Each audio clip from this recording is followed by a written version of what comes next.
మేము ఎప్పుడు ఇది సరిపోయింది ఇంకా ఇది ఇంతకంటే ఎక్కువ చేయలేమంటలేం. అందుకే ఈరోజు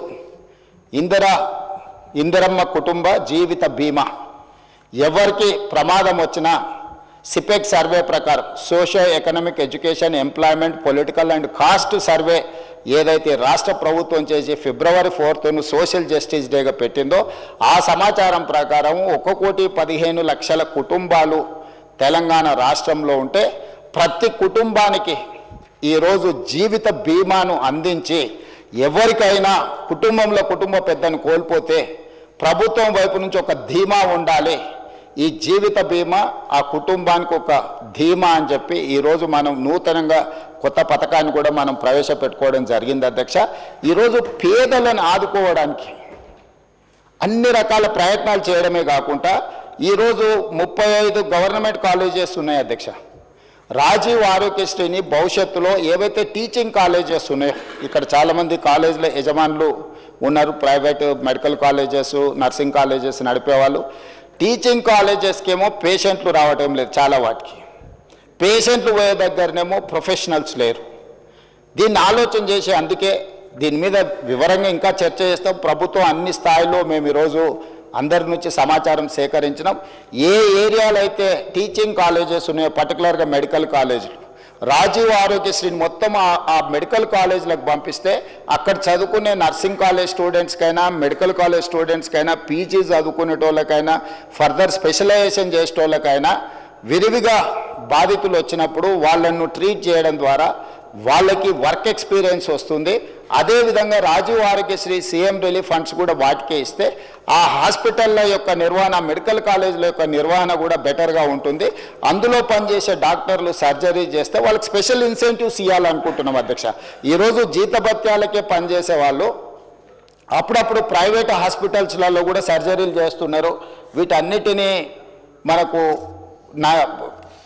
తెలుస్తూ ఉంది. అందుకే ఇప్పుడు ఏం ఆలోచన చేస్తుంది ప్రభుత్వం, ఈ టీచింగ్ కాలేజెస్లో చదువులు చెప్పే ఎవరైతే డాక్టర్స్ ఉన్నారో స్పెషలైజ్డ్ ఉన్నారో వాళ్ళు సర్జరీలు చేస్తే సర్జరీలకు వాళ్ళకి స్పెషల్ ఇన్సెంటివ్ ఇవ్వడం ద్వారా వాళ్ళని ప్రోత్సహించాలని ఈ Rajiv Aarogyasri CM relief fund ఇవన్నీ కూడా ఈ మెడికల్ కాలేజెస్కి ఎప్పుడైతే వెళ్తాయో నిధులు హాస్పిటల్ల నిర్వహణ చాలా పకడ్బందీగా జరుగుద్ది.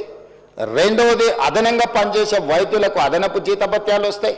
మూడవది ఈరోజు మనము పెద్ద పెద్ద చదువులు చదువుకున్న డాక్టర్లను హాస్పిటల్ల మేనేజ్మెంట్ కూడా వాళ్ళని చూడమంటున్నాం.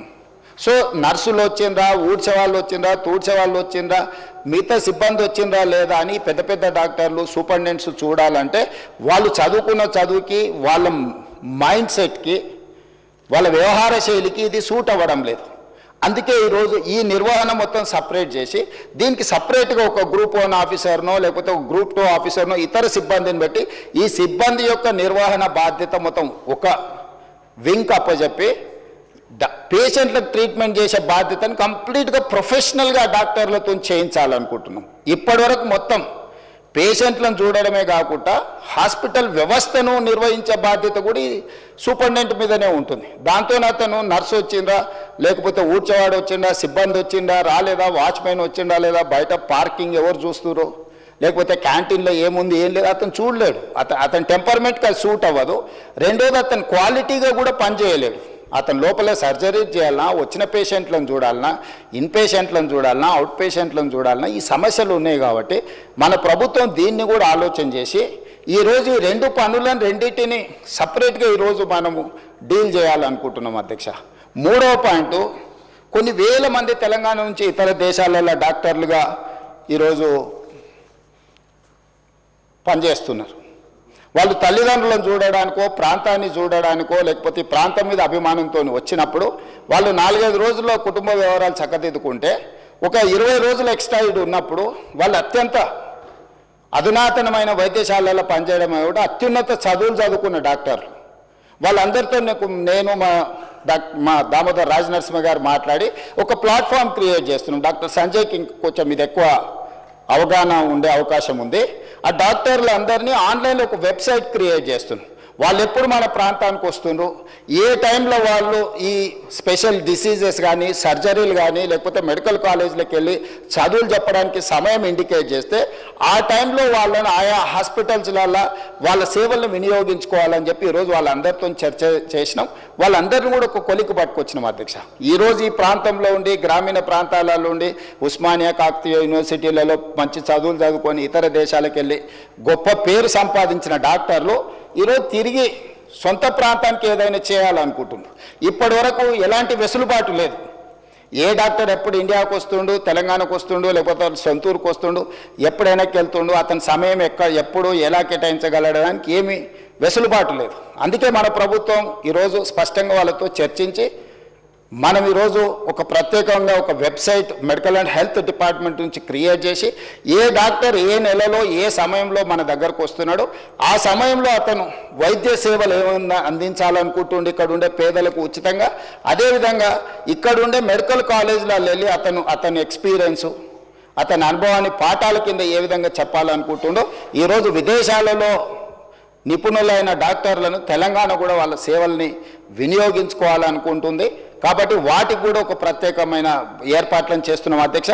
అదేవిధంగా టీమ్స్ ఈరోజు వరంగల్లో కానీ అల్వాల్లో కానీ లేకపోతే ఎల్బీ నగర్లో కానీ సనత్ నగర్లో కానీ నిమ్స్ కానీ వీటన్నిటిని కూడా స్పెషలైజ్డ్ హాస్పిటల్స్ కింద చేయడమే కాకుండా ఈ CM relief fund, Rajiv Aarogyasri, LOC ఇప్పుడు ముందుగానే మనం లెటర్ ఇవ్వాల్సిన పరిస్థితి. ఇప్పుడు ఓన్లీ నిమ్స్కే ఇస్తున్నాం నాకు తెలిసినంత వరకు.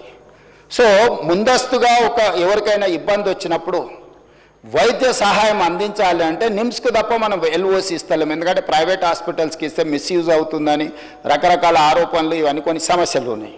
అందుకోసమని ఈరోజు ఈ హాస్పిటల్స్ని అన్నిటిని కూడా బాగా చేసి రాజీవ్ ఆరోగ్యశ్రీ ద్వారా కానీ సీఎం రిలీఫ్ ఫండ్ ద్వారా ఏదైతే మనం ఫండ్స్ ప్రైవేట్ హాస్పిటల్స్కి ఇస్తున్నామో ఈ నిధులను కూడా ఈరోజు సనత్ నగర్, అల్వాల్, ఎల్బీ నగర్, అదేవిధంగా ఉస్మానియా యూనివర్సిటీకి ఈరోజు ఎన్నో ఏళ్ళ నుంచి మీకు తెలుసు ఉస్మానియా హాస్పిటల్ 100 సంవత్సరాల పైబడ్డది, ఇంకా అక్కడే ఉంది. దాన్ని ఇతర ప్రాంతాలలో నిర్మించాలంటే రకరకాల వివాదాలు జరిగినాయి. ఉన్న హెరిటేజ్ బిల్డింగ్ను కూడా గత ప్రభుత్వం కూలగొట్టాలనుకొని రకరకాల చర్చలు జరిగినాయి. నేను వివాదాల జోలికి వెళ్ళదలుచుకోలేదు. ఈరోజు గోషమహల్లో 30 ఎకరాలలో 3,000 కోట్ల రూపాయలతో ఉస్మానియా నూతన భవనాన్ని ఈరోజు 2,000 పడకలతో మనం నిర్మించుకునే పనులు మొదలుపెట్టిన పనులు వేగంగా జరుగుతూ ఉన్నాయి. ఈరోజు గాంధీ హాస్పిటల్, వరంగల్ హాస్పిటల్ వీటన్నిటిని కూడా పూర్తి స్థాయిలో నిర్మాణం చేసి ఒక 10,000 పడకల ఆసుపత్రులు ఈరోజు 10,000 పడకలు అదనంగా ఈరోజు వినియోగంలోకి పేదలకు సేవలు అందించడానికి, వైద్యం అందించడానికి అందుబాటులో వస్తున్నాయి.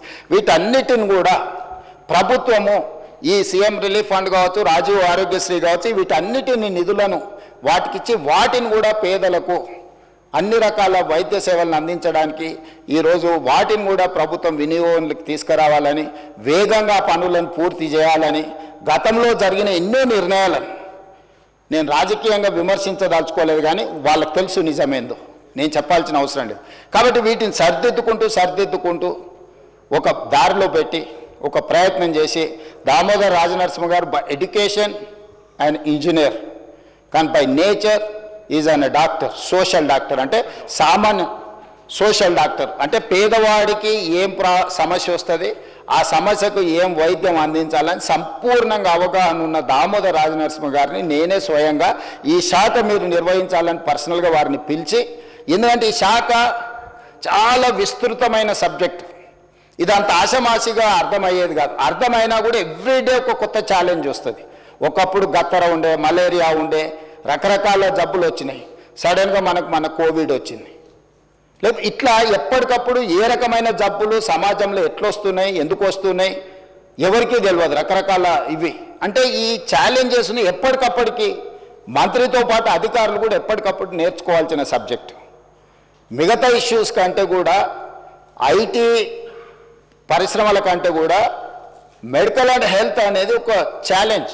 ఈ ఛాలెంజ్ని ఎప్పటికప్పుడు చదివితే తప్ప రోజు పరీక్షకు ఐఏఎస్కి ప్రిపేర్ అయినట్టు మంత్రి ఆ రేంజ్లో ప్రిపేర్ అయ్యి అర్థం చేసుకుంటే తప్ప మన పేదలకు వైద్యం అందించలేని పరిస్థితి. అందుకే క్వాలిఫైడ్ పర్సన్ ఈరోజు మనకు ఆ శాఖను నిర్వహిస్తున్నాడు.